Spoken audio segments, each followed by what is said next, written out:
56 nights crazy. I think 56 nights crazy. I think me and Yes go crazy. I think me and Young go crazy. So we're gonna watch this, and so this will answer the first two questions on your sheet, and then we'll talk about this. Okay? Luther King stood for nonviolence. Now what's Martin Luther King? A street. And I don't give a fuck where you live in America. If you're on Martin Luther King Boulevard, there's some violence going down. That, of course, is Chris Rock's famous joke about streets named for Martin Luther King Jr., which tend to be in, let's say, distressed areas. And he's not wrong, because if you look at the way housing segregation works in America, you can see how things ended up this way. Once you see it, you won't be able to unsee it. Okay, let's look at MLK Boulevard in Baltimore. I want to show you how to see housing segregation in schools, in health, in family wealth, in policing. But first, an explanatory comma.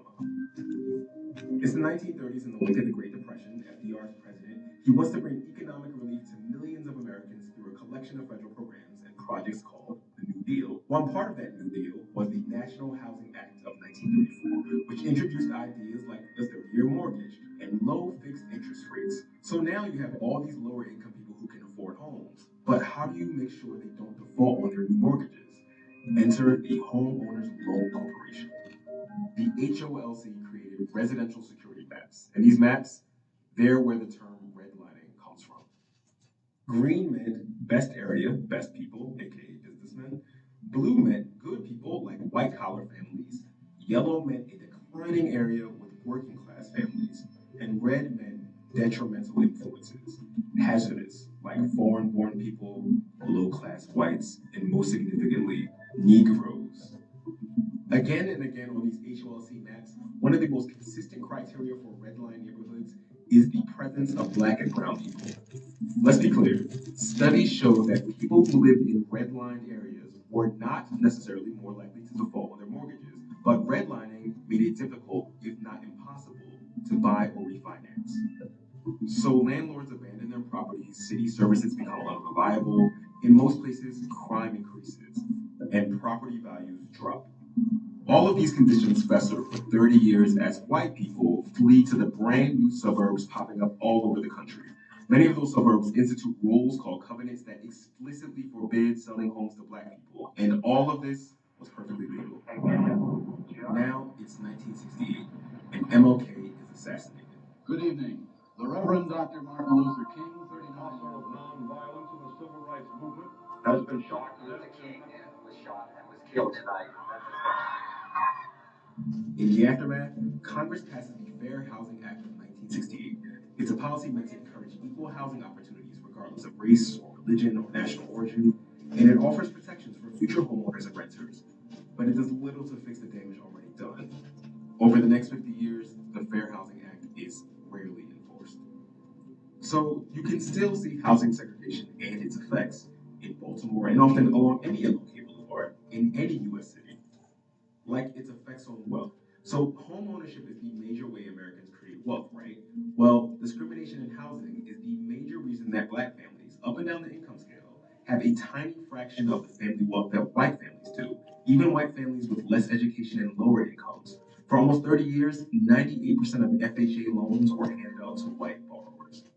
Not only were Black neighborhoods redlined, and not only was the Fair Housing Act selectively enforced, if at all, but it is still today much harder for a Black person to get a mortgage or home loan than it is for a white person. Families are fearful of speaking up about a basic human right that should be afforded to everyone in the world, but definitely in the richest country in the world. And housing segregation in schools. The primary way that Americans pay for public schools is by paying property taxes. People who live in more valuable homes have better funded local schools, better paid teachers, better school facilities, and more resources. Here's the feedback loop. The better the schools in a neighborhood, the more those homes in that neighborhood are worth. And the higher the property values of those homes, the more money there is for schools, and so on and so on. And housing segregation in health. Because of urban planning that benefited those richer, whiter neighborhoods, people of color are more likely to live near industrial plants that spew toxic fumes. They're more likely to live far away from grocery stores with fresh food. and in places where the water isn't drinkable. They're more likely to live in neighborhoods with crumbling infrastructure and in homes with toxic paint. When you're living with rats, roaches, and things like that, that's the problem. You cannot have that kind of stuff with children running around in a building that may be full of lead. And not coincidentally, people of color have higher incidences of certain cancers, asthma, and heart disease. And housing segregation in policing. Housing segregation means we are having vastly different experiences with crime and vastly different experiences with policing. Because our neighborhoods are so segregated, sometimes racial profiling can be camouflaged as spatial profiling, where living in certain areas can make you more likely to be stopped by the police. And it means that people have a lot of unnecessary contact with the criminal justice system just because of where they live. The problem in our city, the police and the citizens are fighting. They keep targeting my brothers and sisters who don't really have nothing. And that heavy, aggressive kind of policing that you see in black neighborhoods in particular makes people feel like they can't trust the police. And when people don't trust the police, crimes go unsolved, and people have to find other ways to keep themselves safe. But of course, it's not just Baltimore, because housing segregation and discrimination fundamentally shape the lives of people in nearly every major American city. It really is in everything.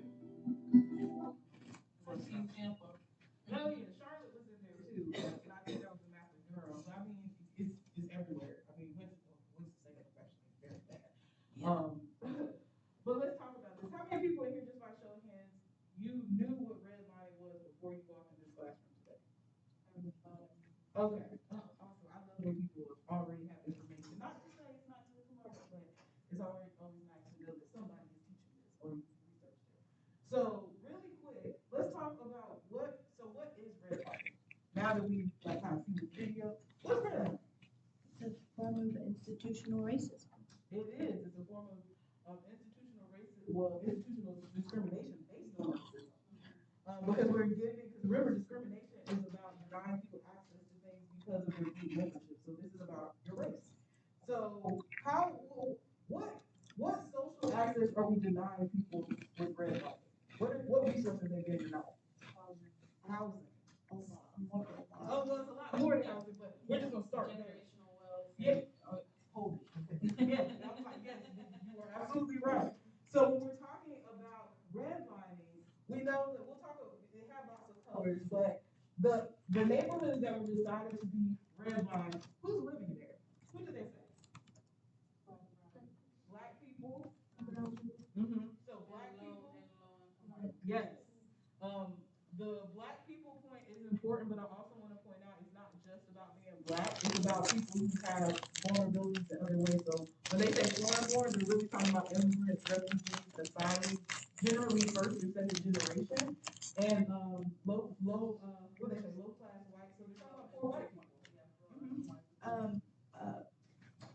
Persons with physical and or mental disabilities are also really impacted by redlining because of the HUD housing offers for low-income disabled people. And so that's why we have to talk about it as the vulnerable people in society that end up being redlined.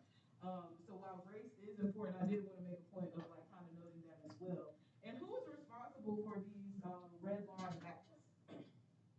Who did it say was responsible for it? Homeowners Loan Corporation. Yeah, the HOLC, the Homeowners Loan Corporation. Which will lead us into kind of this next question because they also talked about how redlining affects different aspects of people's lives. So I want to talk about these different aspects, and with whatever aspect you individually name, I want you to give an example of what redlining has to do with that. Does that make sense? So I didn't want to name them, but tell me one of the aspects that they talked about in here that redlining impacts in people's lives. Well, I'm going to start with you because you was already walking forward. What's your generational wealth? So what does redlining have to do with that? It's harder for Black people to purchase homes, so they can't leave homes to their family. They can't have rental properties to have another source of income or anything like that. Mm-hmm. They can't refinance their homes. They can't get any form of assistance or anything. Yeah. Home ownership is the number number one way, or rather, I'll say the number one way that individual Americans are able to build their wealth. And I like that they put that little statistic in there about the Federal Housing Authority. What percentage of mortgages did they say were given to white people? 98%, which leaves how much percent over? I know we're doing some math. 2% for everybody else that isn't white. Does that matter? Well, I mean, it's in here, so clearly it does matter. And so what that means is that, this is why the racial wealth gap between races is so large. Because a lot of people will say, like, the racist explanation would be like, oh, those non-white people, they're just not working as hard. You know, they're not doing what they're supposed to do. Look at their culture, you know, the way that their kids are raised, all of this. When the reality is that white people have been given things that lots of other groups of people have been denied, because if 98% of mortgages were given to white people, we also know that that is how people build wealth. That means that white people have been given wealth in a way that other people haven't. And those other groups of people, for longer, and other people are blamed for it because they don't have that same access. Does that make sense? So that's wealth. What else do they talk about? Go ahead, Laura. Education. Education. What does redlining have to do with education? Because the public schools are funded by property taxes, it means that in areas where property values are low, there's not as much access to funding for public schools. So that means lack of well-trained teachers, staff, even materials like books and like the building structures themselves of the schools as well. Yes. How many people here have heard of a school being called a bad school? And let me just take a guess about that bad school. Is that bad school a lot of the people a lot of the children in those schools low income? Are a lot of the children in those schools Black, Hispanic? Yes, because that is directly connected to kind of this redlining. Because if we say that we're going to fund schools with property taxes, at the same time we created a society where we segregated people by race, and the ones who are in the lower income neighborhoods, guess what? Now their houses aren't worth that much, but those are what we're funding their schools with less money. And so, as you said before, they're lacking all these resources. So we're giving different types of education to people, and then we call those schools bad when they don't have the resources that all of these other schools have. Because if you go into a school, you can tell if the students that attend that school have money or not based on how well kept that school is. Does that make sense? In K-12, you can absolutely tell. And so this also helps to kind of explain chapter 8 when we talked about the Raj Chetty video. And what do we say was that number one predictor of children's success in our society? What was it? Whether they were going to have upward social mobility. You remember? You watched the video? Oh, yeah. What matters? Is it related to what we're talking about? Yeah. Their zip code. Yeah. And as we're kind of talking about this, it starts to kind of connect some of those dots, right? Because if we said, I don't know if you watched the whole video, but one of the things they said about high opportunity areas is that they're going to have a good school system. They have a good school system. If you're in a low income area, your school has no funds. They're going to show that quality education, there isn't going to be a lot of segregation. Redline places, places that have a lot of redlining are going to be highly segregated. So it really isn't surprising when you start seeing that, well, children have a harder time if they're born in a poor neighborhood. Well, you have less access to resources. And if you told us that this is what we need to kind of get out, then they're already starting with a deficit, right? So that was cool. What was one of the other things they talked about? Go ahead. Health. Health. What does health have to do with redlining? So people of color and people of lower income, they were more likely to live in places that had backward living conditions, like next to power plants that emit toxins, bad infrastructure, and water. And let me see. And when we're talking about health, what do people generally say you need to do to be quote unquote healthy? What do they tell you that you need to do? Exercise and eat good diet. Exercise and eat good diet. Yeah. So fresh. And I use that very loosely. And that's a really great example of using sociological imagination, because what that is when you tell people to eat right and exercise, that's personal trouble, because you're essentially saying that the individual can solve the health issue. You have that health. That's something that you can resolve yourself. That's not even how health works. Like you don't have to do anything to even have a disability or for your health to be And it doesn't matter how well you eat or exercise, but what it also ignores is that when we're talking about food, it assumes that everybody has one access to food. So you might live in what we call a food, I think some people call it a food desert, but food apartheid is a better description because apartheid, because we are limiting certain groups of people access to food. Because if you were in a wealthier neighborhood, you're gonna have a lot more options of like what grocery store you want to go to, and something just for you to think about. Wherever you live, think about how long it takes you to get to the grocery store, and then think about how many grocery stores you have around you. Where I'm from, like not here, but where I'm from, it would take at least 30 minutes to get to a grocery store to have everything that we needed. We have a Family Dollar, but not a like full-on grocery store. And then you have to have transportation to get there. Then you have to have the money to pay for it. So when you tell people to eat, quote unquote, eat healthy, you're really ignoring the reality of like lots of people. And even with the exercise thing, I'll say this and then I'll go to the last one, is that when we talk about people exercising, one, I would say that could be ableist because everybody does not have the capacity to move their body in certain types of ways. But even outside of that, a lot of the things that we connect to health also are connected to racism, because how many people here have heard of the BMI, the body mass index? Oh yeah. Yeah. Let me tell you a little fun fact about that. It's actually inaccurate. It is also very racist. The BMI is actually based. It was created by a mathematician who had no background in health, and it was based on white men's bodies. They literally made up a calculation of if you were this height, then you should essentially be this way, and that's what we use to judge people's bodies to say whether they are healthy or not. And it doesn't take into account how active you are. It doesn't take account to where your weight is. It doesn't take into account any of that. It's literally a mathematical statistic, and we use that to deem people healthy or not healthy. Does that make sense? So we're using that to essentially like say that certain people have better health than others, while kind of ignoring kind of the way that it was actually created. Last one, what was the last thing they talked about with redlining? So we did wealth, schools, health. What was that last thing? Policing. Which kind of goes in line with just safety in general, because if you are overexposed to an unnecessary police presence that already has a perspective about good neighborhood, bad neighborhood, then there's a lack of trust with police. And then there's also, you had to find other means to protect yourself and keep yourself safe.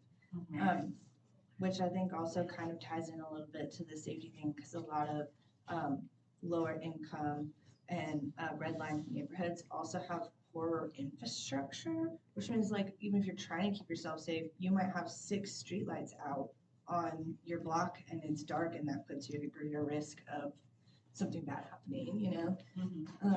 Yeah, over policing. Yeah, and what I would say is really interesting about the police is that when police leave like a certain neighborhood, there's less crime there. Because in all actuality, police do not prevent crime. They usually show up after something has happened, so they're not really preventing it.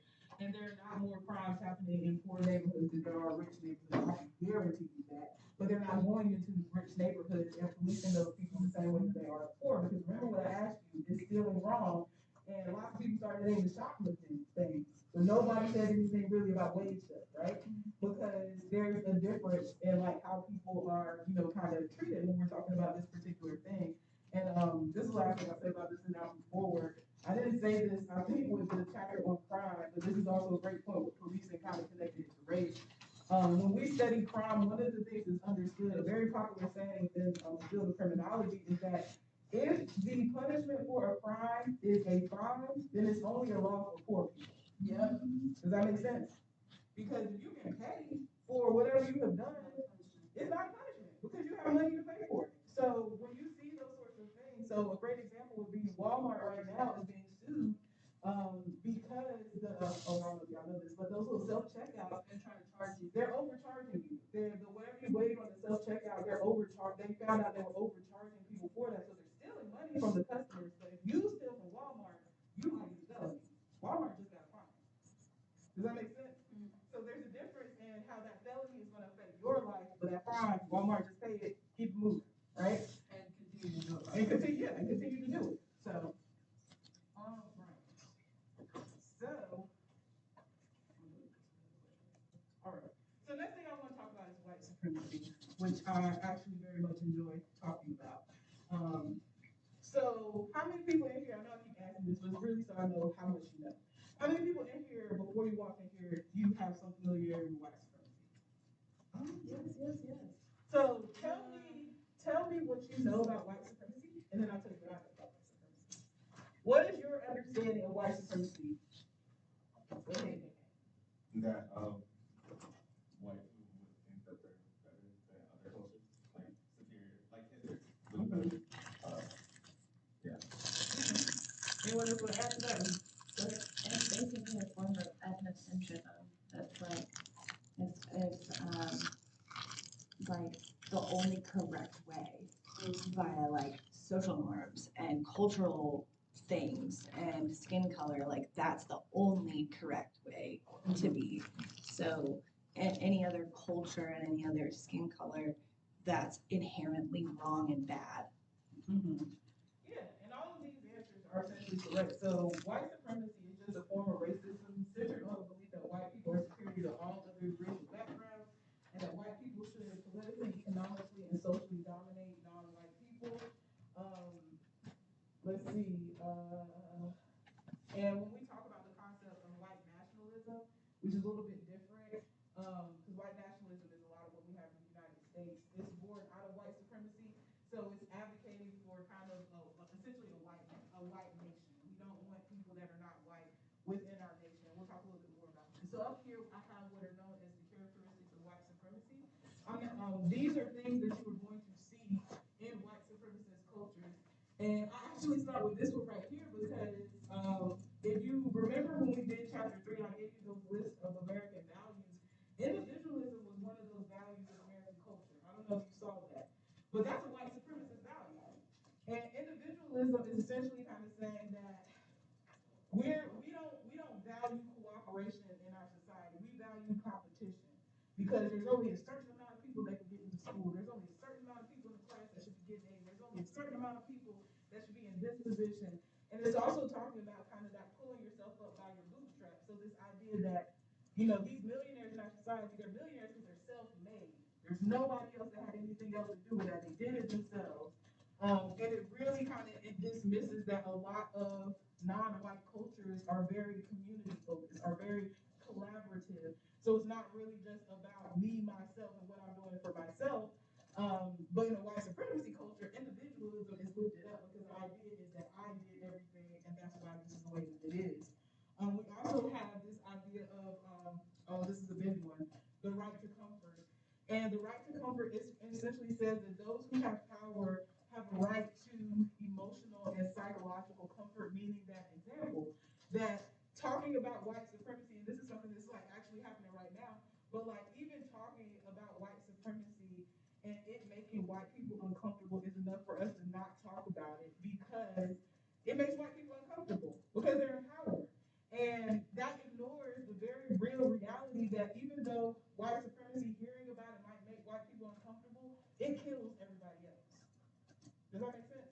There is an actual, tangible, negative impact to other people, and just white people feel uncomfortable hearing about it. And so we're not going to talk about it because they feel guilty. Kind of like when we watched the video with all those white people. Yeah, and they were just like, yeah, That video. Yeah, it is. And almost like the white privilege. Yeah, and I also say that I don't use the term white privilege only because it negates the power of like racism and these ideas because it almost makes it seem like it's an individual sort of thing. And you don't necessarily have privilege per se as a white person. It's power. You're giving power in a way that other people don't have. So part of that power is you're seen as more human. Your words matter more. Your life matters more. That's not just privilege. That is literally power. Does that make sense? So when we talk about it in that way, and yeah, and you can go through the rest of these like if you would like to. But I want to show you this. I want to show you this next video, and the context for this is they're talking about what happened in Charlottesville, Virginia. I can't remember what year it was, but do y'all know what I'm talking about? The Unite the Right rally in Charlottesville, Virginia. It was a white supremacist rally in Virginia where a white supremacist, because they were protesting for white supremacy, and one of the white supremacists that were there ran over some of the anti-white supremacist protesters and actually killed someone. And so this video is kind of talking about what that means for us in our society, the fact that something like that happened. That was probably within like the past 4 years. I'm actually certain it was within the past 4 years. So I'm gonna leave this video because I'm tired of political ads right now. So we're not gonna listen to what he has to say.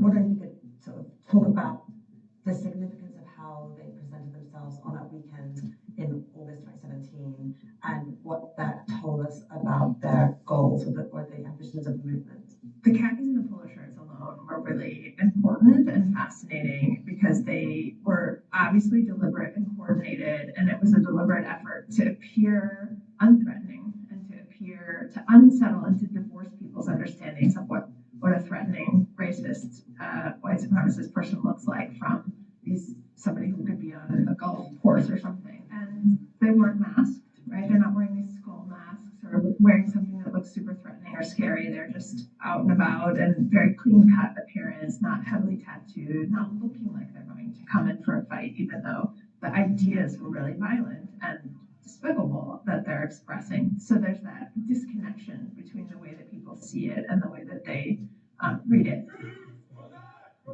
We even saw in some of the language around the planning of the event, like that there have been calls to show up looking presentable, right? Because people will be more likely to listen to the ideas. That also helps recruit because it turns out that it's easier to recruit people, I think, to these movements when they don't have to adopt a uniform appearance that makes it really public in all of their lives who they are and what they believe in. They can blend in and go to their regular job and nobody has to know, and then they can express that ideology somewhere else. So I think that facilitates the growth of the movement in dangerous ways as well. And another thing that has come up is this idea of, I think, front stage and backstage behavior. So is what you were describing, that would be front stage behavior? Yeah, I think the front stage behavior is sort of your public presentation of self, right? The way that the public views you.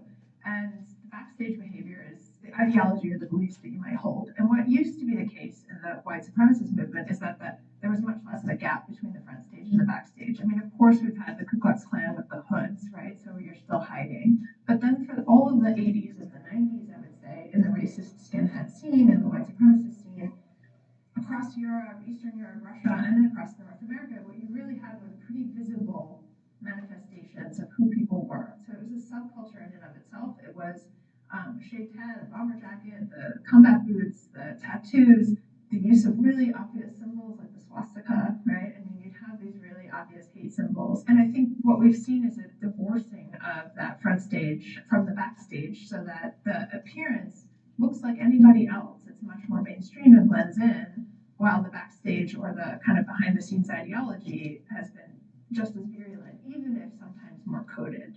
And are there any ideas or concepts that you think have sort of made their way into the mainstream? One is replacement in general, the whole idea, the broader conspiracy theory of the Great Replacement we've seen become more mainstream over the past few years. Will you explain a little bit what the Great Replacement theory is? It's now the leading conspiracy theory in the white supremacist extremist movement globally. It has mobilized recent terrorist actors in Christchurch, New Zealand, in El Paso, Texas, in Pittsburgh, Pennsylvania, where you really see these actors believing, and those are 3 different target groups: Muslims, Latinos, Jews, and a synagogue. So you really see that it's a theory that can target any group who is deemed to be a threat. And that way it's become more powerful because it's a broader, more applicable conspiracy theory. It always has the scaffolding of a nefarious elite, bad actors who are orchestrating something, and that's the scaffold. But this one has just become more unified. And the idea is that there's a replacement through immigration, through usually language like an invasion, immigrants overrunning a country or something like that. But you often hear this echoing, even if you don't hear great replacement, you hear replacement sometimes being used even in more mainstream speech from politicians or pundits. Who want to replace you, the American voters, with newly amnestied citizens. What can everyday people do to address the creeping extremism in our communities. The good news is there's really two things that work really well, and one is a model from Germany, and it's called defensive democracy. The idea is that, you can't just combat the fringes by isolating them further and arresting, we can't arrest our way out of this essentially, but you also have to build resilience within the mainstream to be less susceptible to their propaganda. And so I think we are seeing growing interest in not just seeing this as a security and law enforcement problem, not just a problem of the hammer of content moderation, but one that requires really early intervention and preventative work. But it's way more effective to do that at a preventative stage than it is to try to de-radicalize or disengage somebody who already believes. And so that approach requires investments that this country has never really been willing to make in education and preventative work. I think the US is way behind, like probably 25 years behind what other countries are doing on that front, in part because we don't see education as the mandate of the central government to begin with. It's the mandate of the states and local communities. So that makes it a little tougher, but I think that recognizing that this is a problem that can't be left to every local community to solve, but needs some more central strategies. The way I often describe this is, after 9/11, we got an entire federal agency dedicated to risk, right? Like a huge investment to create the Department of Homeland Security. And I'm not saying that we need a new agency to address this, but if we got a whole agency dedicated to risk, we should have at least that kind of investment dedicated to resilience. And I think January 6th was the kind of epistemic shock that it might take for this country to understand that you can't just, defend democracy with force. You also have to nurture it with education. And we've never done that really in a serious capacity. We've never really taken it seriously. But I think maybe we're at the beginning of the stages of being willing to do it.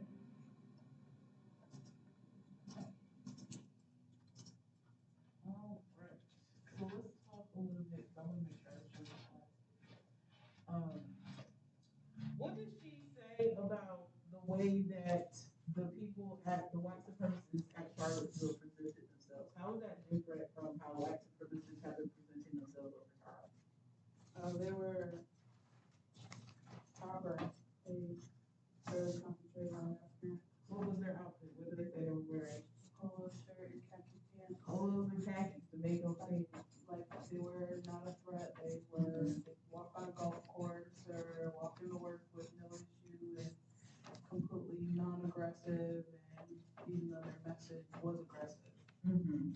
Yeah, and I like that they use so much sociology here, but when she talked about the front stage, backstage theory, there's actually a name for that. It's called dramaturgical theory. Dramaturgical. I'll spell it for you. But essentially, this theory says that you said what? Oh, you know what it is? Go ahead, tell us about it. We're basically like performers acting out in like a play. Mm-hmm.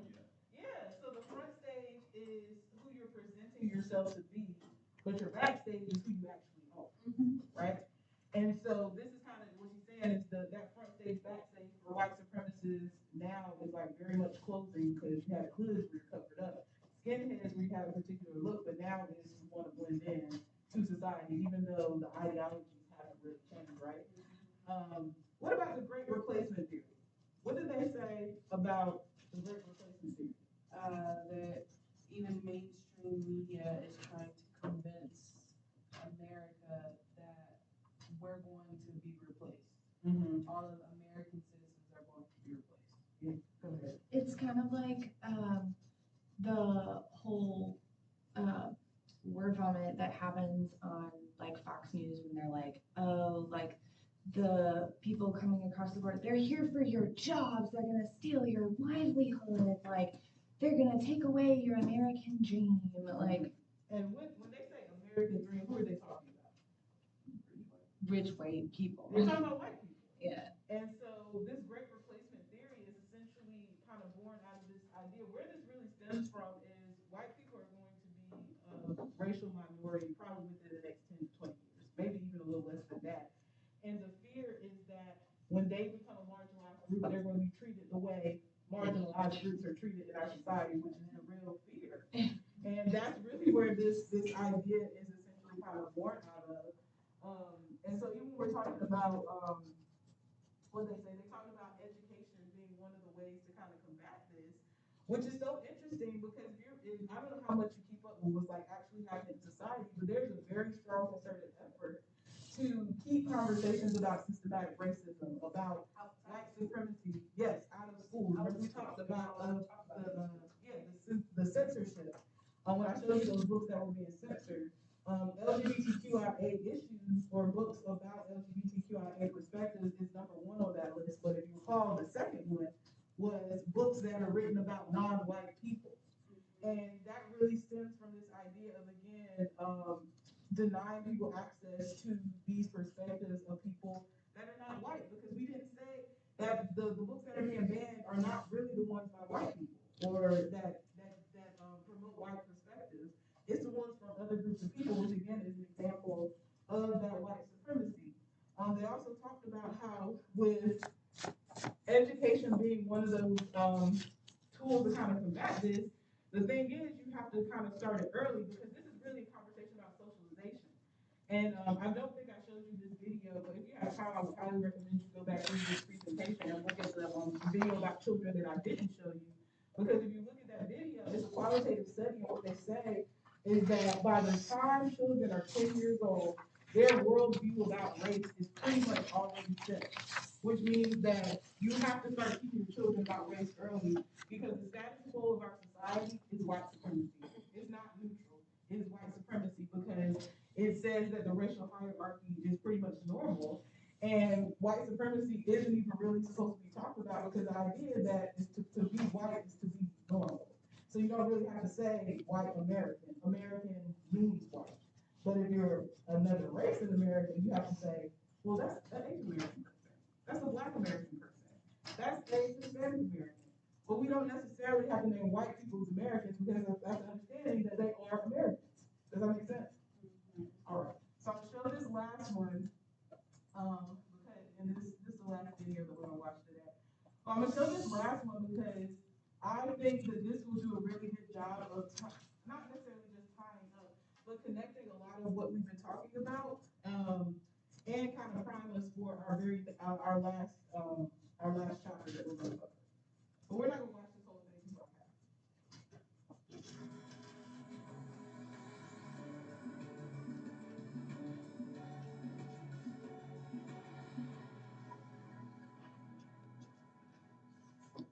Let's talk about race. Now, I can't see your faces, but I'm sure some of you just thought to yourself, oh, here we go, another conversation about race. In fact, some of you became incredibly uncomfortable as soon as I said the word race. But feeling uncomfortable talking about race pales in comparison to actually experiencing racial discrimination. Every day, millions of Black and brown people leave their homes under the very real threat of racism and violence. Parents of Black and brown children have conversations with them to prepare them for the inevitable racism they will encounter. I recall having such conversations in my own family, with people telling me how to interact around white people so that they don't feel threatened by me, or how to engage with police officers so that they don't perceive me as a threat. She knows the human secrets. Such conversations proved necessary, because when I was about 18 years old, I'm driving a group of friends home from dinner when I'm pulled over by a police officer. When I come to a complete stop, the officer springs from his vehicle, runs over to my car, pounds on my window so hard I thought the glass was going to break, points his gun in my face and shouts, "Let me see your effing hands." He then rips open my car door, reaches inside as if he's going to pull me out, until he realizes I'm still strapped into my seatbelt, and he continues pointing his gun at me and shouting and cursing at me. I try to reason with this officer, but he gets even more agitated, and he calls for backup, and within minutes, I'm completely surrounded by cop cars and police officers. I'm ordered out of my vehicle and placed on the hood of a police cruiser. After being interrogated for what seems like an eternity, they finally tell me what all this is about. Allegedly, I had been speeding. Luckily, I was able to walk away that night unharmed, at least not physically harmed. And I like to think that's because I had a community of people looking out for my protection. But unfortunately, this community, the Black community, did not offer the same level of protection when I came out as a member of the LGBTQ community a few years later. In fact, this same community was instrumental in perpetuating homophobic violence. And what was perhaps more distressing is that a lot of the homophobic rhetoric I heard in the Black community sounded a lot like the racist rhetoric I heard from white people. And over time, I realized that the arguments that any one group would use to discriminate against another group was virtually the same. Let's look at a couple of examples. For instance, some root their discrimination against others in religious beliefs. White folks have used religion to justify racism, claiming that slavery was their God-given right, and that Jim Crow segregation was necessary because God intended for the races to be separate. Folks have used religion to advance homophobic views, claiming that non-heterosexual relationships are immoral. Folks have used religion to advance sexist views, claiming that God placed men in charge and for women to be submissive. Folks have used religion to advance transphobic views, claiming that God created only two genders and that trans and non-binary identities are simply invalid. Folks have used religion to advance classist rhetoric, claiming that wealth is a sign of God's prosperity and poverty is a sign of God's judgment. Folks have used the Bible to advance ableist views, depicting those with disabilities as being unclean, demon-possessed, or somehow in need of being changed. The arguments are all the same.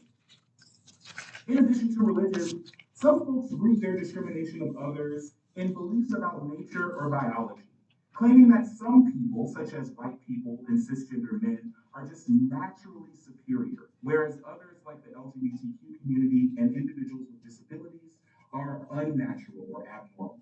The arguments are the same. And all of these arguments, all of these various kinds of discrimination are all rooted in white supremacy. White supremacy is an ideology that places people in a hierarchy. And at the top of this hierarchy is whiteness. Now, it's important to note that whiteness is not just about skin color, but rather whiteness represents an ideal type of person that is considered the most worthy and valuable in our society. And this takes into account their race, but also gender, sexual orientation, ability, and class status.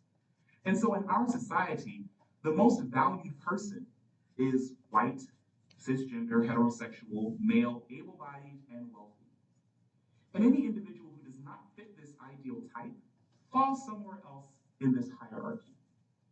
Now, the interesting thing about white supremacy is that we are all socialized to believe that whiteness is something we should strive toward, even though only a handful of people will actually truly attain this ideal. And so individuals who are on the lower levels of this hierarchy will fight tooth and nail, literally killing themselves, trying to get as close to whiteness as possible, even if that means stepping on other people and other groups in the process. And in this way, racism, sexism, homophobia, transphobia, ableism, and classism are all white supremacist ideologies. All right, I'm gonna stop there. Not that he isn't saying really interesting stuff, but I want to be able to talk about this. So I can tell that for some of y'all, it started clicking a lot of the stuff as he started talking.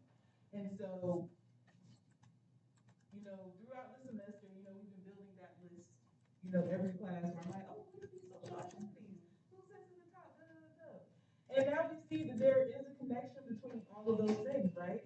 And I really like this video because Lucy does a really good job of tying this up, and also will lead us into our chapter about gender, because gender is also about race, whether we recognize that or not. And white supremacy is almost a misnomer, because when you hear white supremacy, the first idea is kind of like, this is talking about white people, but it's not just about white people. White is important, but it's not the only part of that. And so he talked about all these other identities that we essentially talked about. And so when we're talking about oppression and inequality for all these marginalized groups, it essentially, he said, the arguments are essentially the same. You might be talking about a different group of people, but the same oppressive tactics that are used on, disabled people are used on, non-white people, on LGBTQIA people. It's just you're talking about a different group of people, which is why people that are marginalized tend to recognize the marginalization in other people because that experience might look different, but it is very similar. Does that make sense? And so I'm not gonna wind with that, but I really, really like that tree that he has with the little, the different branches because, he talked a lot about a religion, but he could have thrown religion in the branch on the tree, as well, because even when we talk about, and what do we say was the dominant religion in our society? Christianity. And I think you so kindly pointed it out. Christianity within the United States is also part of white supremacy because Christianity has been used to, like I said, justify slavery, justify the subservience of non-men within our society, basically saying that men are superior to all other genders, and that's why the idea that women should be submissive, men are meant to be, leaders. These are things that are produced out of this ideology. And so when we talk about in the what was it, chapter 7, we were talking about stigmatized identities. The people that are stigmatized because of their identities is usually because of where they fall within that hierarchy. White people are not I didn't say this before, but I feel like I should also say this, especially when we're talking about race, is that we live in a white supremacist society. That is what it is. And I know people don't like to talk about that, but that's part of how white supremacy works is you don't name it because it makes it seem like it's natural. And because we live in a white supremacist society, when we're talking about like racial discrimination and all of those sorts of things, the reason why we talk about power is because like one of the things in white supremacist societies, there are certain groups of people that don't experience oppression like kind of the same. So example would be when we're talking about racism, white people do not experience racism. You can quote me on that. They do not experience racism because in a white supremacist society built by white people, white people sit at the top of the hierarchy, there's no other group of people in the society that has that level of power to produce those kinds of outcomes. Does that make sense? The people who founded this country were white, they were European, they were men, they were landowners, which also filters in who actually has a lot of the power. And if you know anything about like the Constitution, there were lots of groups of people that were not considered human beings in the Constitution. Who was considered a person in the Constitution, or rather, let's say, who was left out of the Constitution? Who wasn't considered a person when the Constitution was first written? Just give me an example. Yeah, slaves, women. Anybody that wasn't white, people that have disabilities, people who didn't own land, people who were immigrants, anyone essentially coming in. All the marginalized groups we know to be today are ones that were not included in kind of that founding of the country. And so when we talk about the United States as a white supremacist country, part of the importance of naming white supremacy is, again, because if you don't name it, it becomes easy to say that, that this is normal because the status quo of our society is white supremacy. If you say nothing about it, it's still going to continue to be white supremacy, but by even naming it, it becomes important because it lets you know kind of where people sit in this hierarchy, because when people start talking about race, most of the time they start thinking about non-white people. When they start talking about sexual orientation, they start thinking about LGBTQIA people. When heterosexual is also sexual orientation, but the idea is that is the norm. So we don't think about heterosexual people. White people are the norm, so we don't think about other people. And white supremacy is a way that we kind of can expose that hierarchy that exists. And it's a really important concept to understand because it also explains a lot of the social inequalities within our society. When we're actually done with chapter 11, and I'm gonna write myself a note about this because we haven't covered chapter 11 before. I can tell you every single social problem in our society, and I would actually say globally, can it be explained by 4 things? There are 4 specific things. I'm gonna write this down because I'm gonna tell you what those 4 things are in our next class. But yeah, so that's all I have for this one. Next week we will start our final chapter, which is the one on gender. Yeah, and that's all I have. So go ahead and finish up your worksheet, and I will see y'all next week. Oh, you can skip the covert and overt if you would like. Yes. Oh.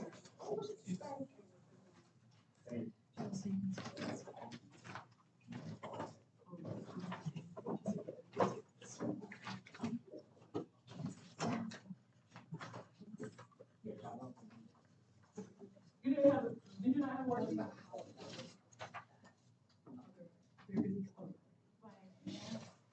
Can you get the lights? Thank you.